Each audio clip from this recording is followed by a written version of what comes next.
Well, welcome to our discussion of one of the great father and son combinations, the Maharit, the Mabit, and the Maharit, two great rabbis of Tzefat. This is part of our Kabbalistic rabbi series. Although the Maharit and the Mabit are not Kabbalists per se, but we're going to share with you some works of some other rabbis from Tzefat. So we'll give you a full experience. I chose Maharit and Mabit because they're very colorful and very accomplished figures.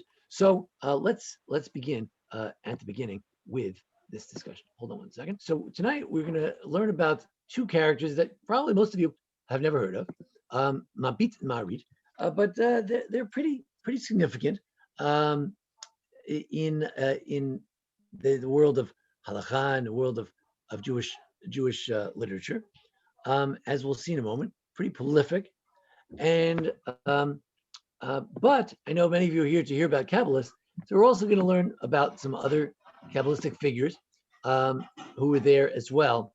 So we'll focus on Maharit and Mabit, but we'll also share some Kabbalistic thoughts or semi-Kabbalistic thoughts from some others as well. So here we go.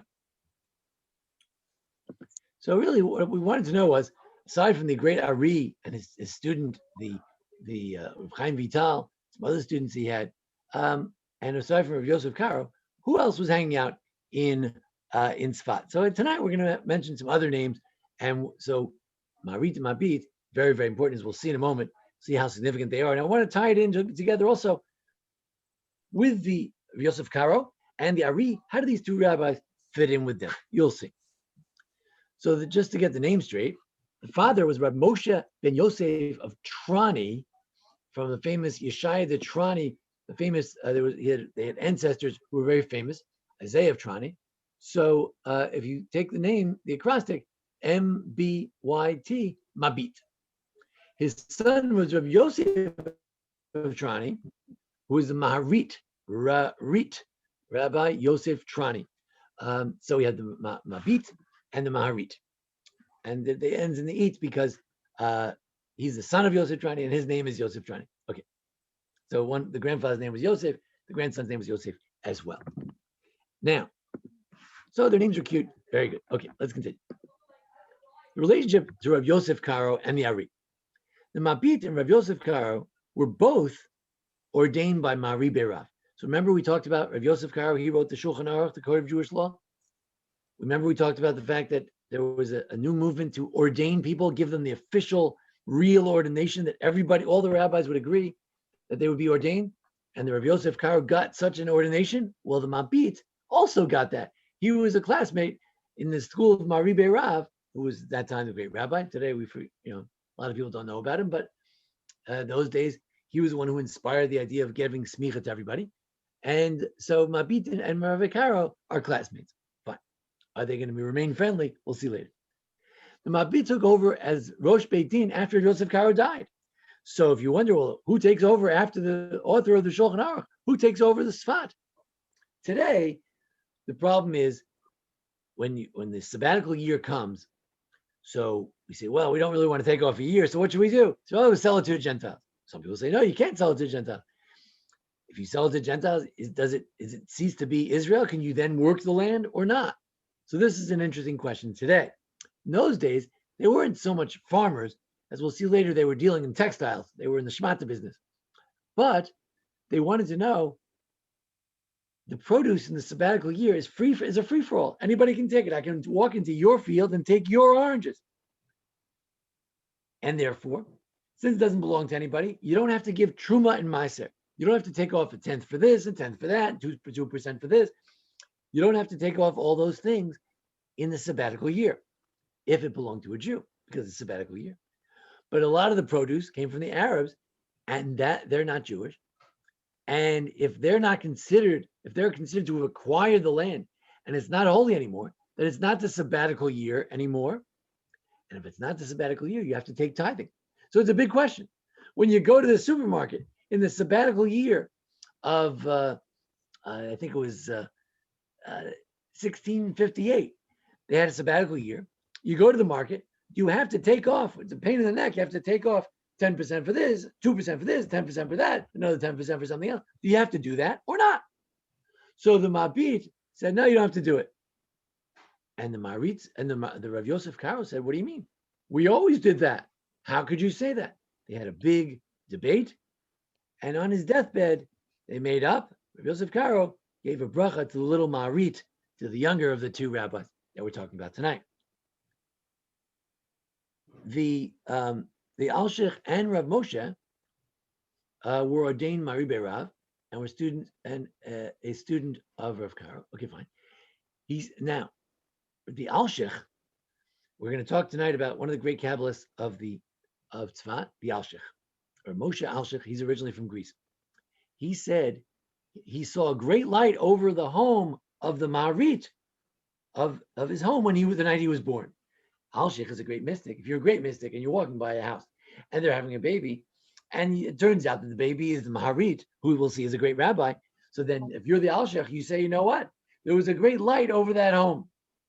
Because the Alshich is a mystic. This is what goes on in Tzefat. And sure enough, the Maharit will be a great rabbi, as we'll see.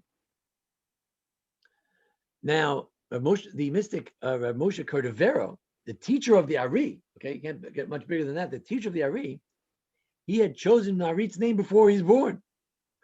So you see, they're all connected. The Maharit, the younger of the two rabbis we're talking about tonight, we're talking about the Mabit and the Maharit. The younger of the two, his name was chosen by the great Kabbalist who taught the Ari. So we see how all these people are connected. We'll have other connections later as well. It sounds Spanish, Cordovero. Correct. Most of the people we're talking about are of Spanish origin. Trane, also, they are originally Sephardic as well. Now, another thing, the younger of the two rabbis we're talking about tonight, the Maharit, was married a granddaughter of Rav Yosef Karo. He was orphaned from the Mabit. The Mabit died when the Maharit was young. He was orphaned at 12. And he studied under Moshe Shlomo Sakis. Who was his teacher? The father-in-law of the Ari. So we're talking about a small community. We're going to see later they may have had 10,000 people, but it's about the size of Memphis. Memphis Jews, about 10,000 Jews. And you know everybody. And if you're a great rabbi, you're connected to all the other great rabbis. That's the way it works. So we have all these connections between the Maharit, the Mabit, that's the Mabit and the Maharit, the father and son combination we're talking about tonight, and the other two rabbis we've been talking about, the Rav Yosef Karo and the Ari. You get a sense of the tremendous amount of rabbis. Now, tonight I wanted to answer the question, why Tzefat? Why now? Why in the 1600s is Tzefat this big deal? So there's a very unique story, and it's particularly interesting, those interested in women leaders. There's a woman named Donna Gracia. She also named herself Nasi. She was originally Catholic. She was one of those conversos who pretended to be Catholic. And then when she was able to move to more free countries, she freed herself. She was accused of being someone who left Catholicism, and she was in jail for a while. But eventually, she gets the inheritance of her brother, who does not give the inheritance to his wife, but gives it to his sister. And she becomes a very important figure in Italy, Turkey, and in Tzefat as well. Listen to this. In 1558, which I said was a sabbatical year, she was granted long-term lease on the Tiberias region, which includes Tzefat, although it's not that close, in the Galilee, which was part of the Ottoman Syria at that time, from Sultan Suleiman the Magnificent, famous Suleiman the Magnificent. There are pieces of architecture in Israel that have his name on it, in exchange for guaranteeing a substantial increase in the yearly tax revenues. So she was going to guarantee a certain amount of dollars per year to the Sultan, and then he'd be happy. But it was largely a desolate place. It really wasn't a great place to rent. As a result, she obtained ruling authority over the Tiberias area. Sultan, she then began to rebuild the area's abandoned towns to make them available to refugees. Refugees meaning the people who, 1492, since 1492, they've been wandering around the world. They could come here and they could settle there if they wished. Her aim was to make Tiberias into a new major center of Jewish settlement, trade, and learning. A Jewish traveler who visited Tiberias around this time mentions how she lent support to the Jewish community and how after her death, they were compelled to ask for Jewish donations elsewhere. So the Maharit, the younger of the two rabbis we're talking about tonight, is going to have to go schnorr money. He's going to have to become a shluah d'Rabbanan, a schnorr, what's a good nice word for schnorr? A Mashulach. mashulach who collects donations to find money. But you'll see he's going to make an opportunity out of it rather than just becoming a schnorr. But so the Maharit is sort of the end of this whole period, because by the time he's around, he's got to collect money to give to the Sultan. But as long as she's around, this Dona Gracia, and we'll have to see evidence that the Maharit and Mabit were aware of Dona Gracia, and they talked about Dona Gracia, and they loved Dona Gracia. We will see in a moment. So now, why not Jerusalem? Why are we in Tzefat? If I had a chance to live in Israel, if I had all the money in the world, I probably would live in Jerusalem. Now, some people disagree. They say you should live elsewhere, whatever. But right, most people like to live in Jerusalem. Until recently, it became so expensive, everyone lived somewhere else. But in my parents' days, when it was affordable, everybody I knew lived in Jerusalem. So why didn't they live in Jerusalem then? So there's a text I saw online from a Franciscan priest, whatever his name was. He said, these dogs, the Jews, are steeped upon, beaten and tortured as well as they should be, he says. They live in this land in conditions of submissions that no words can describe, particularly in Jerusalem, where even the Muslims treat them like dogs. So if you ask, why didn't all these great rabbis live in Jerusalem? There were rabbis in Jerusalem, and one of the rabbis who didn't like the whole ordination thing was in Jerusalem. But these rabbis chose to live in a more pleasant place where Dona Gracia was basically the governor. It was the beginning of a Jewish state. It was a little bit of a feeling that there was a Jewish state. So there was economic activity. She tried to plant certain trees so they could have silk industry. It was an unbelievable confluence of all these things. She's also in exile from Spain, but she's wealthy, and it was unbelievable. She's a real lady of the highest order. She's like a society lady, but an activist, and her nephew Yosef Nasi also very, very crucial. Now, by the mid 16th century, there may have been 10,000 Jews. So think of it as like Memphis. It's small. There's not a lot of people, but it's big for those days. There probably weren't 10,000 Jews in the rest of Israel. There were always Jews in Israel, but not always very many. They had a good clothing industry. At the end of the 16th century, after Dona Gracia died, politics changed. Some Druze took over. The Mabit left. So, the Maharit left. Reb Chaim Vital left, the student of the Ari. He went to Damascus. The greatest student of the Ari, he went to Damascus. Rabbi Yeshaya Hurwitz, the Shalah, a great mystic, he went to Jerusalem. So the Tzefat, by the end, it's really in the 16th century, the 1600s, 17th century, that the Tzefat is such a great place. That's when the Ari thrived. That's when Yosef Karo, many other rabbis, 10,000 Jews. But after that, it was much more difficult. There was also a famine and a plague. It was like today, it was rough. Okay, now, so if Dona Gracia was the governor and the Mabit was the chief rabbi after Rabbi Yosef Karo, what did he say about her? So he paraphrased the verse in the Friday night song. Many daughters have done mightily, but Hannah, I guess that was her name, has risen above them all.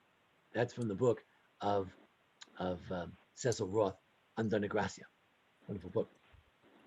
The Maharit, that's the son, in his chuvot, in his responsa, he refers to the Signora. She was known as a Signora. He says, the Giveret Chalkam B'Chayim, may they live and be well. They're Anshei Emeth Sonei Batza. They're very honest and truthful people. They always listen to the rabbis, except for this. There was a particular story where they didn't listen, and it may have had something to do with the inheritance. Her whole life she was fighting with her sister over who was supposed to get the inheritance from her sister's husband. Okay, so they referred to her the Signora. That's a title of respect also in Spain. Yes. The Senora, not just Senora, the Senora. Right there. So in one of the responsum of the Mabit, they both, the father and son, the Mabit and Maharit, they both wrote responsa. In the older one's responsa, he says, well, he talks about a certain case, and he said, "Kol shaveh b'eskama ha'aricha shehaya yicholet יכול- רשות לכל מי שירצה לצאת מקילו להיקטע בקהל אחר או בקהל של הגברת. There was a rule in those days in Turkey that anybody could go to whatever synagogue they wanted to. They could sign up. They weren't locked in. Like, sometimes if you belong to Anshei, we don't let you go anywhere else. You try to go to somewhere else, we clobber you, right? No, just kidding. But right, we don't let, right. So there was a question, could you change congregation when you signed up officially that you're part of this congregation? Can you go to another congregation?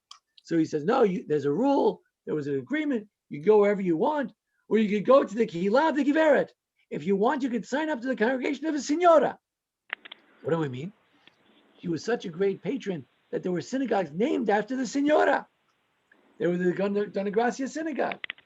She was a patron of rabbis and of shuls and of entire cities, communities, and she was like the first prime minister of Israel in 16 something rather. Now, Really? well, that's the question. There's not that much literature on that, and there's still some questions about it, but more or less it was something like that. Some say she didn't like Tzefat. It was too dingy for her. She liked Tiberias. It's on the ocean. It's on the river, on the lake, the Kinneret. It's much more pretty. So she preferred Tiberias. She tried to build that up. So I don't know what happened, why Tzefat became the big deal. But anyway, this is incredible. Thank you.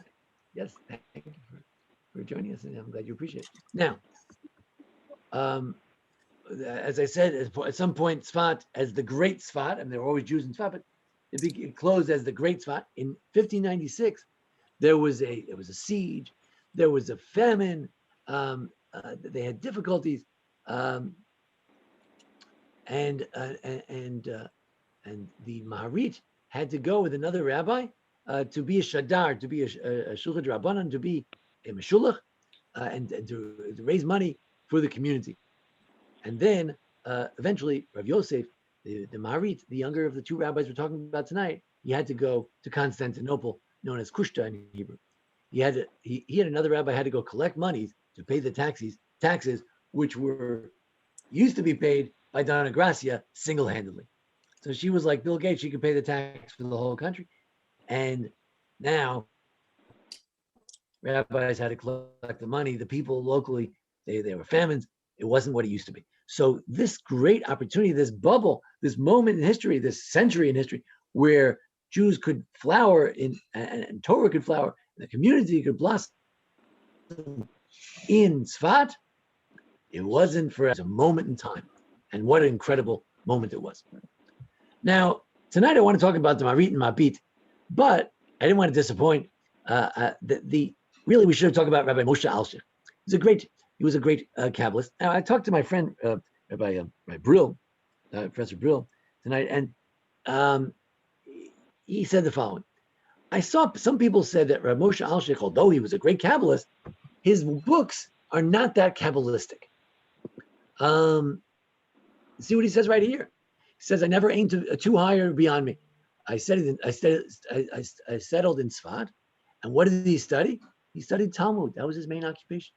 And he went to the yeshiva, and he learned about Abai and Rava, the main rabbis in the Talmud. And the night he devoted to research in halacha, and the day research, and during the day halacha. In the morning he read the Talmud. In the afternoon he read the legal scholars, the decisors.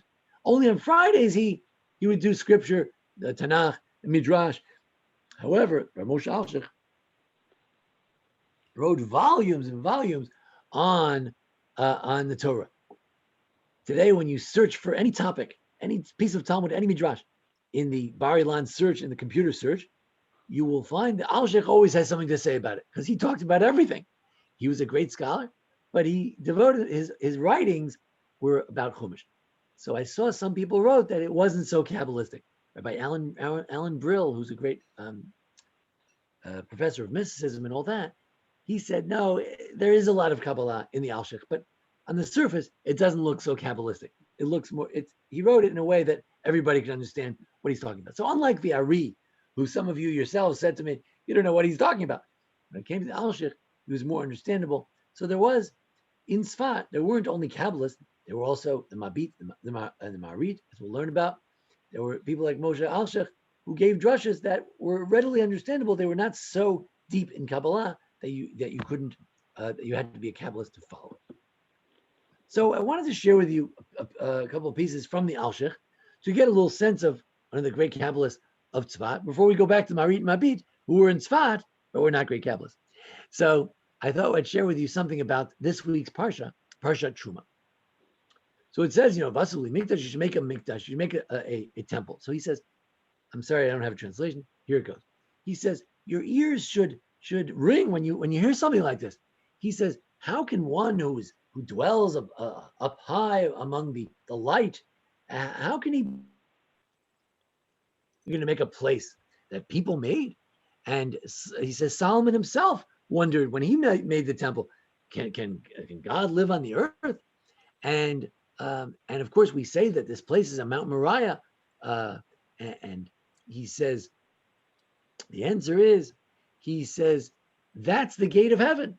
So, and the reason that it's holy is because it corresponds to the temple of the temple that's above in heaven, as the rabbis say that machon l'shivtecha, mechuvan l'shivtecha. There's a parallel between the temple here and the temple above. It's parallel. It's lined up. Again, this is not a physical thing. It's a metaphor, and therefore, and also because the Adam was made from the place where he'll be atoned from, the dirt on Mount Moriah. On Mount Moriah, that's what the dirt with which God made man. So that's why our atonement comes from that place, and that's where they have an altar on high. So what do they offer on the altar on high? They don't have sheep. They offer the souls of the righteous, and on down here we offer sacrifices. So the rabbis say, if you go into the base Mikdash down here, the God considers it as if you went into the base Mikdash above, and the Kohen who brings it, it's as if he's offering it on the temple on high in the heaven, and it's as if the temple on high comes down into the temple below. It's as if the temple above and below are in one place. And therefore, you shouldn't be surprised if God lives there, because it's the same place. It's all one. And that's what Shlomo said, that I really built two, Bano Baniti, I built two houses. The Beis HaMikdash is there are two buildings. I'm building it here, I'm building it above. Where is the second one? He says, it parallels one to the other. So then he goes on, he says,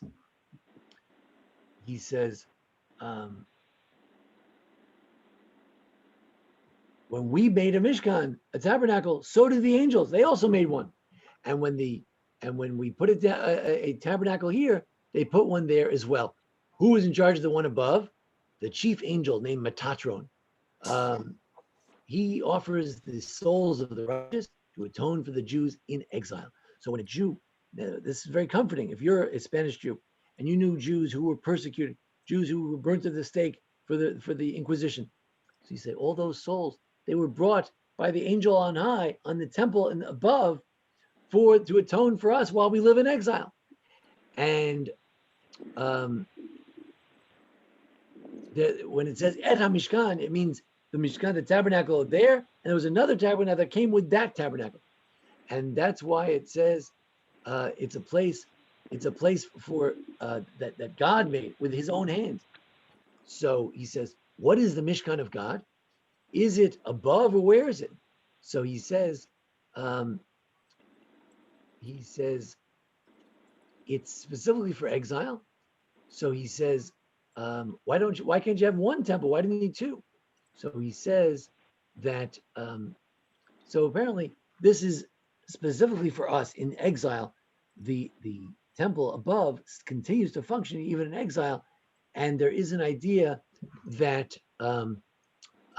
wherever you are, look at this, he says here, Kol makom shel mata. He's wherever we have a holy place here, then and above, there's also something similar to it as well. So wherever you go, this is true as well. Then there's another rabbi we should know, the Shalah. He was more of a Tiberian than he was from Tzefat, but he's buried in Tzefat, and let's throw him into Tzefat as well. And I believe he also had smicha in one of the later other generations as well. So what does he say about Truma? So the Shalah says, who was a Kabbalist, he says, well, if you look in one of the earlier rabbis, the Baal Turim, he says, Truma has the same letters as Torah, Mem. The Torah was given in 40 days. He says, what's the connection of Truma? We're talking, this parsha is not talking about the Torah. This parsha is talking about the avodah, about the worship of God in the tabernacle. Why does the first word Truma, the name of our parsha, into the word of Torah? Because the whole purpose of the tabernacle is to put the Aron there that has the 10 commandments, because Torah is the highest value. So again, this is the type of Kabbalah that's not disconnected from Torah. It's Torah and Kabbalah together. And then he says that there are 3 parts. The alphabet can be divided into 3 parts, as it explains in the earlier Kabbalistic words of Sefer Yetzirah. And there are different types of letters, and all, if you look at all the different types of metals, all the ingredients of the tabernacle, it's these 22 things that are divided into different sections. Good. Now, and today, the rabbis say in brachos in the Talmud that our table can atone.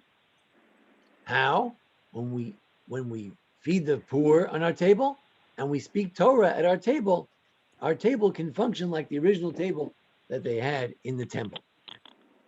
He goes on, he says that the bread should always be there. Why are they called lechem hapanim? Why are the 12 showbread called the bread of faces? What's it got to do with faces? So he says, the idea of a holy table is a table that you share with the poor people. And when you give to the poor people, you have to have panim. You have to have nice face. When you give charity, you have to give it with a smile. The Rambam says if you give charity with a frown, it doesn't count. So, and you should remember that God gives to us with a smiley face. We should give to him with a smiley face. We should give to others with a smiley face as well. This idea that the tabernacle is based on the Torah, that the Torah is the main thing. Rabbi Schachter in our own day has said that the whole holiness of a synagogue is because of the Torah. The Torah is in the synagogue. And that's why the Aron Kodesh should be in the room that you're in. That's the holiness of a synagogue. Not just the people pray there, but the temple, the same thing in the temple. It's the temples. But in the second temple, they didn't have a Torah. So they say, no, it was buried in a certain place in the temple. And therefore, the second temple was holy because it had a Torah buried somewhere. The ark was buried in that temple. They didn't have a sefer in the second temple? They didn't have a sefer Torah? They had a sefer Torah, but, well, that's true. They did have a sefer Torah. But what about the ark? So he says, no, the temple needs an ark also. It had an ark, it was just buried. Right. So what do we see? We saw that in addition to the great Mabit and Maharit we're going to talk about tonight, there were also 2 great mystics who lived in that area, Rabbi Moshe Alshich, and got a little flavor of his writings and the Shalah about the tabernacle and the idea that there's a heavenly tabernacle parallel to ours, and there's a tabernacle where the souls of the righteous are offered. If you recall, the last week we said that 2 weeks ago that the Ari had a vision that he would be martyred. He wanted to be martyred because to be offered on that special altar is a very special thing. Okay, of course he didn't do anything to contribute to the martyring, but he wasn't martyred. But it was everyone's dream to be a martyr. Okay, again, we're not. You don't throw yourself to kill yourself, but if it happens to you, you're happy. Okay, so back to the Mabit and Maharit. Let's talk about father and son duos. How many great father and son combinations are there? Not that many. Rabbi Gamliel and Rabbi Shimon Gamliel, the whole Hillel dynasty, the Gamliels and the Hillel, that was a dynasty. True. Shimon Bar Yochai and Rabbi Elazar Rabbi Shimon, 2 great rabbis. True. Although Rabbi Elazar was not as great as Rabbi Shimon Bar Yochai. The Rosh and the Tur, we talked about them a few weeks ago. The Rosh started in Germany. He had to leave. He went to Spain, and he wrote a compendium of the Talmud, and very, very important book for Ashkenazim mostly. And the Tur was his son, and he wrote the first prototype of the Code of Jewish Law, to father and son combination. Also, the Soloveitchik dynasty, very great rabbis, the going all the way from the Beis Halevi to Reb Chaim to the Brisker Rav to the Rav, and to this day, also great dynasties. But the Mabit and Maharit will definitely go down in history as a great dynasty of two great rabbis. What's so great about them? Let's get to it. What's the big deal? Why is the rabbi talking about Mabit and Maharit? Who cares? Who are they? Look at this. Look at this. Here are their accomplishments. So we have on the left column the Mabit, the right side the Maharit. The Mabit, the father, Moshe, studied with Rabbi Yosef Karo under the Yaakov Beirav. Pretty great. He got smicha. He was a student with Rabbi Yosef Karo. He corresponded with Rabbi Yosef Karo, with the Radvaz in Egypt, another great rabbi at that time, the Alshech, who we talked about before. He wrote a book on the Rambam, Kiryat Sefer, summarizing the Rambam. We'll see later. We're going to get, just to give you a real flavor of the Mabit, we're going to read from his book, Beit Elohim. It's a funny name. It's the name of a book that has God's name in it. The House of God. It's going to be on Tefillah, on Teshuvah, and the 13 principles of the Rambam. He wrote a commentary on the Perek Shira. Perek Shira is a funny song. It's a song that was at least 1,000 years old about how every creature sings to God. And he wrote a commentary on that, one of the first commentaries on that. And he took over the Beit Din after Rabbi Yosef Karo died. He was the chief rabbi of Tzefat after Rabbi Yosef Karo died. So that's a lot of accomplishments. Mabit. What about the Maharit, his son, he was orphaned at 12 years old? He studied with the Seder Hayom. He couldn't study with his father, but he studied with another rabbi who wrote the book Seder Hayom. We studied that in Anshei years ago. He was the head of the yeshiva in Tzefat. He headed his father's shul. We still know the name of the shul. He became the chief. When he went to Constantinople as a schnorrer to raise money, they were so impressed with him, they made him the chief rabbi. He was the head of a yeshiva. There was a businessman there who contributed half of his profits to the rabbi. And he lived a very nice life there in Constantinople. Wow. Couldn't live in Tzefat anymore. Tzefat was falling apart. It was dangerous. And he was the teacher of so many students. They're more obscure, but one of the famous ones was the Knesset Agdola, one of the greatest Sephardic rabbis of the last 400 years, Knesset Agdola, Ben Venisti. You may have heard the name Ben Venisti. He was his teacher. He inspired many brilliant students in Constantinople. When you have a great scholar, people come, all the bright young people, they come, they sop it up, they eat it up, and all of a sudden you have an explosion of students in Constantinople, in Turkey, in the Ottoman Empire, because of the Maharit. He wrote 3 volumes of Tshuvot. The Mabit also wrote Tshuvot, Responsa. And he also, Maharit had the distinction that he wrote on the Talmud. We have his book on Kiddushin and Shabbat. We still have it. He wrote on Tubot, and he wrote a book about the Beit HaMikdash, apropos to the feeling that the Mashiach was in the air at that time. He wrote about it. Now, again, these are not mystics, so it's interesting. You have the Ari, even Rabbi Yosef Karo, great mystics living side by side with the Mabit and Maharit. They're not mystics. So it's interesting that you had the two living side by side. And again, there's a lot of connections between the Mabit, Maharit, and the Ari. Shlomo Alkabetz, the one who wrote the L'chadodi. There are connections, but they're not Kabbalists. It's interesting. Here's an example of some of the Sha'arim, the front page of their books, of the Mabit's book. He has Tshuvot. Notice it says Moshe Mitrani, and it says Tzefat, right? And then this book, Beit Elohim, also printed in Venice, but it's from Rabbi Yosef, Moshe ben Rabbi Yosef, the Mabit. Excuse me. Question And as to whether, Rabbi yes. Shimon Bar Yochai in Moran, which is like, you can see it from Safat, Right? wrote the Zohar. And what year was that? Wasn't Okay. it? Okay. The Zohar is a Close. complicated thing. The Zohar is attributed to Rabbi Shimon Bar Yochai. Rabbi Shimon Bar Yochai lived around the time of Rabbi Akiva, so around the year 200. But the Zohar, as we have it today, as a book, those particular words were written in the 1200s, 13th century. But again, if you're a real mystic, you wouldn't like that statement. You would say it was written by Shimon Bar Yochai, period, end of report. Most scholars would say, well, fine, maybe those are the words of the great mystic from a million years ago, but the book Zohar comes out in the 1200. Okay, moving along. So let's dive in a one little more bit. question, please. Yeah. The second RE synagogue that's down there near the cemetery, that was closed up for quite a long time. And it was like 4 rabbis trying to go in, and they tied a rope around their arm or their leg, and they died. And then it was Rabbi Akiva that made it in, did whatever, and they were able Rabbi to Akiva who? come out No. alive, and then it was Oh, all I don't okay. know. Shira, you're very knowledgeable of a lot of things. I'm not familiar with that, so I can't endorse it. Thumbs up, thumbs down. So I can't say. Shira I'm knows a lot of sorry. stuff. It's interesting. It's a great story. Go check it out, everybody. Could be, but I can't endorse. I'm not saying it's not. I don't know. I'm just not familiar with that. But Shira had the privilege of living in Tzefat, so she knows some of the lore there. It's great, and you can look into it. But Sorry. yeah, the Arishul today apparently is not the main Arishul today is not exactly the original Arishul. But anyway, not our topic right now. I wanted to get deeper into Mabit. Let's read a little bit from the Mabit and see what one of the great scholars of Tzfat. It's not mysticism, but it's about spirituality. Let's see what he says about prayer. So he has some very interesting things to say about prayer, and I thank Asher for underscoring some of these points on prayer. So, yeah, one student suggested, Lenny suggested that maybe Shira is referring to the 4 students. Okay, Rabbi Akiva lived before Rabbi Shem Yochai, who's the teacher of Rabbi Akiva.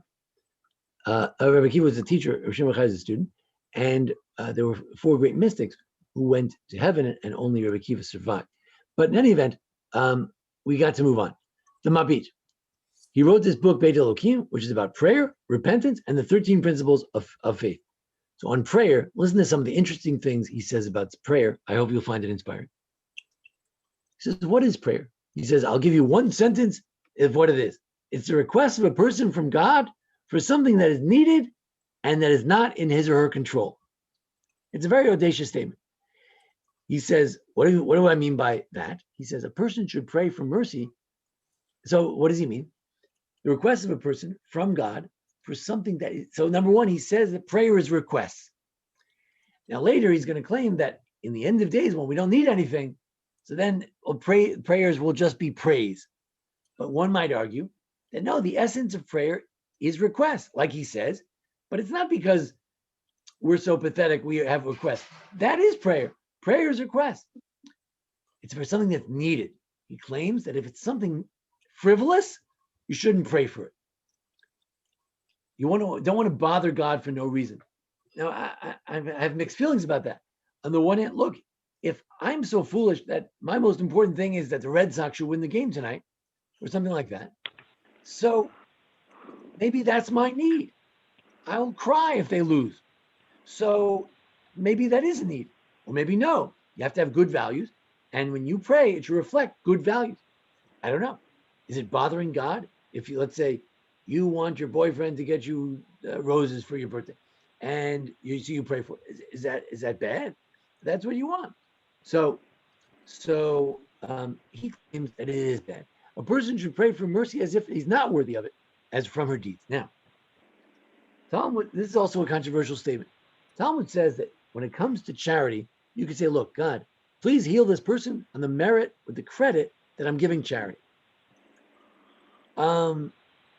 However, here he's claiming that you should not say, I should be answered because of anything I did. We find this regarding Moses, and Moses prayed for a freebie. He didn't say, God, I've done all these things for you. Can't you let me into Israel? He said, look, I'm begging you to go to Israel. Why is he begging? Why doesn't he say, I'm the best Jew who ever lived, so let me in? He didn't say that. So too, certainly we, who are not Moses, we should not pray because we're worthy. However, I just want to point out that that's a very, the Christians happen to agree with that. They don't think that we ever have any merit at all. I think generally speaking, we do think we have merit. We do certain things. It does give us certain merit. So I don't know. It's an interesting idea. Next, he says a person should not pray for that which is not necessary. As we said, the definition of prayer is something necessary. You don't want to bother God for no reason. An interesting idea. Not sure I agree. If we can do it ourselves naturally, we should not ask God to do miracles and help us. Interesting idea. Can you ask for miracles? You can ask for miracles. You can't rely on a miracle, but you could ask God for a miracle. Now, if you could ask God for a miracle, so then why not? So he says, no. If you can help it, do something yourself. Let's say I could study for the test tomorrow, or I could ask God, man, give me a miracle that I'll know all the answers so I could pass the test. So you can't do that. So obviously it's good advice. You have to take certain actions. You can't just pray. But the idea that you have to do everything naturally, it's a very extreme kind of an idea. Then he says the purpose of prayer is not to be answered, but to show that there is no one in the world worthy to pray other than to God. When we will be redeemed, our prayers will be just praise like the angels. Again, one might argue that if prayer will ever exist in the future, it has to be based on a request. Even if we're redeemed, we still have to have requests. But he says, no, when we're redeemed, we'll just be like angels. We'll just praise God all the time. Like on Shabbos, we don't ask for anything. We just praise God. It's like the end of days. This idea that the idea of prayer is not to be answered is not very comforting, not very spiritual. Right? What do you mean? Why am I praying? He says you're really just affirming that he's God who is worthy to pray for. Well, why is he worthy to pray for? He's worthy to pray to because he might answer, or he could answer. He's capable of answering. So it's a very interesting idea. He says the mitzvah of prayer is not like other mitzvot in which intent may not be needed. He says maybe you could get the mitzvah of tefillin or sukkah without having intent, without knowing what you're doing. When it comes to prayer, the main thing is intent. And that's what Chaim Soloveitchik, hundreds of years later, said the same thing. And we say at the end of our prayers, hear our prayers. Why do we ask God to hear our prayers? We already said the prayers. He says, even if we didn't have proper intent, that God should hear our prayers, even if we didn't have. So it's interesting. On the one hand, he says, prayer is meaningless if it's only lip deep, if it's only as deep as your lips. But on the other hand, he says, we ask God, have mercy on us, even though my prayer was terrible. I was only moving my lips. I didn't know what I was saying. I was thinking about something else. Please answer the prayers anyway. So it's interesting. Why do we need a minyan? Because he says most of the things we need a minyan for are praising God. Think about it. Kaddish, Kedusha, holy, holy, holy is God. Baruch Hu, to praise God. It says you're going to praise God with a small crowd, right? Right? You need a big crowd. Like Mr. Weinreich says, I don't want to sing for less than 100 people, right? You got to have a nice crowd. So if you're going to praise God, you got to have a nice group. So that's why he claims to have a minyan. It's his unique theory. It doesn't say that anywhere else. And we have a problem. When we say a blessing for a mitzvah, let's say, give me an example, reading the Megillah. So we say, blessed are you, God, our God, who commanded us in his commandments. There's a big problem. Rabbi Soloveitchik talks about it, but this rabbi talked about it 400 years earlier. Why is there a contradiction between how we start off the blessing and how we end the blessing? We start off talking to God directly, first person. Second person, right? You. And then we switch to third person, he, his. What's going on? So he says, we begin, when we're talking about mitzvahs, we start off, we're chosen people. We're speaking directly as if it was to be at Sinai, as if we're at Mount Sinai, God's talking to us directly. Then we switch to a third person, as we recall how at Mount Sinai, we decided to let Moses speak to us because we were not ready, we were scared. So that yin and yang, that give and take, that yes and no, that we felt, that ambivalence that we felt at Mount Sinai, do we want to speak to God directly? Don't we want to speak to God directly? That ambivalence is reflected in every blessing when we say a blessing. We say, blessed are you. I'm going to talk to you directly. A Jew can have direct access to God. And then we, as Rabbi Soloveitchik says, we jump back and we say, whoa, who am I to talk to God? And I saw recently one rabbi said that when we say the word king, that changes everything. When we say the word king, we say, wait, the king. He starts shaking and you turn to third person. Okay. At times of sorrow, we scream our prayers. Rabbi Soloveitchik talks about this as a new idea 30 years ago, but the Mabit talked about this 400 years ago, that in a time of sorrow, when you have a famine, you have plague like we have today, we have to use slichos. We have to scream our prayers. What does it mean to scream the prayers? It can be figurative or literal to reflect the intensity. There are two types of prayer. There's regular prayer, and there are times when something more intense, like slichot, is in place, are in place. So many ideas that the Mabit expresses, Rabbi Soloveitchik expressed many years later, unbeknownst to him, because most people don't read the Mabit. Rabbi Soloveitchik, I don't know if he, was well versed in the Mabit. So we had a little flavor and a taste of the Mabit and his book about prayer. Let's now turn to the Mabit in his debate with Rav Yosef Karo. So there's an interesting question. If I'm trying to present that the Mabit was really one of the great rabbis of all time, and part of the argument is, well, he took over Rabbi Karo. The question is, who won? When the Mabit and the Rav Yosef Karo were fighting, who won? So we have two versions. Some say that at the end of his life, the Rav Yosef Karo not only gave a bracha to the Mabit's son, the Maharit, but also he agreed to the Mabit. And some say, what do you mean? He never changed his mind. And the custom continues. So look at this. It was a very hot debate. Listen to this. If something grows in the sabbatical year in the hands of the Gentiles, the Arabs, so the Maharit says that my father, the Mabit, decided that they are obligated in all the laws of Shemitah, of the sabbatical year. You have to be you can't throw it away. If you eat a banana in the sabbatical year, you eat half of it. You say, I don't want the other half, says your 4-year-old. He says, well, you're going to eat it whether you like it or not. Or you take it and you put it in the windowsill. You put it on your counter. You wait till it rots because you can't throw it away because it's holy food. But that's the bad news. But the good news is you don't have to take 10% and 20% and 2%, and you don't have to give it to the Kohen or the Levi or anything else.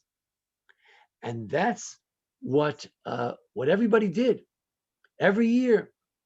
And the great rabbis said that even though Rabbi Karo was not sure about this, and he decided to be strict about this, and he would take the Trumas and Maasros, he would take the tithing without making a bracha because he wasn't sure. Later, my father of blessed memory forced him and the rabbis there together with him that they should not take tithing at all, because by taking the tithing, then what happens? Or if someone eats I put it aside for the Kohen, and then my son eats it, then he ate something holy. It's not a good idea. So the Maharit, the son of the Mabit, claims that the Rav Yosef Karo, the author of the Shulchan Aruch, changed his mind, agreed to him, and everybody agreed with him. All right. And the Chida says, the Chida was a great Sephardic mystic. He also passed through that region, but a little later. He says, he's one of the great Hasidic, Sephardic authorities of Jewish law, and he wrote many, many books on Chumash and other things. And in the Code of Jewish Law, he has a comment there. So he says, when the Shulchan Aruch was written, what did the Rav Yosef Karo write in the Shulchan Aruch? That you don't take tithing on the sabbatical year. You agree with the Mabit. The Mabit won. He beat the Shulchan Aruch on this point. That's what the Chida says. However, there are those who say Yavkat Rochel is the book of the Rav Yosef Karo's responsa. So Rav Yosef Karo writes, when a certain wise man, Rav Moshe Mitrani, the Mabit, wrote again a second time, he wrote this, he alludes to Achashverosh, he wrote another Megillah, and he wanted to act upon his words on the last Shemitah, and people objected. And in this year, 1874, he hardened his heart like Pharaoh. He dared with his heart, with his spirit, to stick it, to remain firm, and with a strong arm. These are all biblical expressions from the Exodus and do not have a good connotation. And everybody got together and they looked into his words and they saw there was no basis for the Mabit's words. And they announced in the synagogues that they would put someone in cherem, in isolation, in cherem. What's a good translation of cherem? Ban them. It would ban Excommunication. excommunication there you go. if that everybody had to separate truma maisra from the goyish of fruits. That if a Jew winnowed it, if a Jew prepared it, just like every other year. That's what Rabbi Yosef Karo said. The young Rabbi Yosef Karo. So we have two versions. One says Wow. everybody agreed with Mabit. One says they didn't. Back to the Mabit. Mabit writes in the 25th Teshuvah. He says, there's a story. He says, Rav Yosef Karo used to teach that he should take Meiser, and he told me that I should send him what I wrote, and I sent it to him, and he tried to push off my proofs, which I wrote, and to me, everything he said are easily pushed off. It's like straw; you could just blow it away, and I don't even need to respond to what he said about me, except some of the things he's about to say. So it was a very hot debate, and there's a report that the Shulchan Aruch forgave the Mabit before he died, and that's why Mabit was able to become the chief rabbi after Rav Yosef Karo. So we're playing with the big boys now. These are the big titans, and this is a great debate between the two about whether during the sabbatical year, do they get a break? Could they not separate the tithing that year or not? This was the big debate. To this day, there's a big debate. Can you sell the land to the Gentiles? Does that work if you sell it to a Gentile? Okay. So really, well, what have we described here? And I want to finish, because I know in deference to other classes are going on. We had the Ari, great mystic, unbelievably started a whole new type of mysticism, new ideas. Rav Yosef Karo, he heard the voice of an angel in his mouth, and he wrote the Code of Jewish Law. Chaim Vital, great student of the Ari, the Mabit, the Maharit, giants in Torah scholarship. Shalah and the Alshech, great writers on the Chumash and on mysticism. Shlomo Alkabetz wrote the Lechadodi, a mystical song, and he wrote other mystical books, and also a commentary on the Megillah, which was not mystical. So they were capable of switch hitting. They could write mystical, not mystical, whatever they want. It was a magical time. It was a mystical time, a time of growth and hope. And an interesting question, was it a forerunner to modern Zionism? Was it like, did it give the first inkling that, you know what, Jews could set up an economic base and bring rabbis, and you can have a wonderful time in Israel? Are we seeing a similar uptick in mystics and scholars to this day? That's my question for you tonight. So this concludes the Mary Hytken Dumont series on Jewish mystics and Tzefat. And really, I hope you appreciate the incredible collection of incredible figures who were there in Tzefat at that time and who made Tzefat what it was. Behind me here, you see visions of the Galil, and as Ashira mentioned, from Tzefat you could see the birthplace, the burial place of Reb Shimon Bar Yochai, Meron, which was a great inspiration to them. They wanted to be near Meron, near the great Reb Shimon Bar Yochai, who's associated with, and to them maybe they felt you wrote the Zohar, the great mystical writings, and just like Reb Shimon Bar Yochai taught his son for 14 years in a cave, so too the Maharit, the Mabit, would merited to have a son, the Maharit, who was also a great rabbi of his day, and really from Tzefat went to Constantinople and inspired a whole new generation of Sephardic giants at his time. But it's also interesting to note that there were not only Kabbalists in Tzefat, there were also great rabbis who were great halachas as well. It was a play of great fervor of both, and that the two coexisted. It wasn't viewed as, somehow one is bad or good. There were people who did both, and there were people who sort of wrote in a sort of moderate way, like the Alshech and the Shlah, who were able to express very mystical ideas. They expressed it in a sort of toned down way. I talked to Rabbi Brill. He didn't think it was a separate school, but one might suggest, I humbly suggest, that there were those who were trying to be more traditional and more toned down. Even Elazar Azikri, who Rabbi Brill says he eulogized the Ari at his funeral. But if you look at Elazar Azikri, he has two huge commentaries. He barely mentions anything about Kabbalah. The Rav Shlomo Alkabetz is capable of writing mystical books and other books in which there's nothing about Kabbalah. So I don't know if they sort of separated sometimes between one and the other. So I would like to formally end now, because I know some people might want to go to other classes, but if anybody has any questions or comments, they can do so. But again, thank you for joining us. Marvelous year.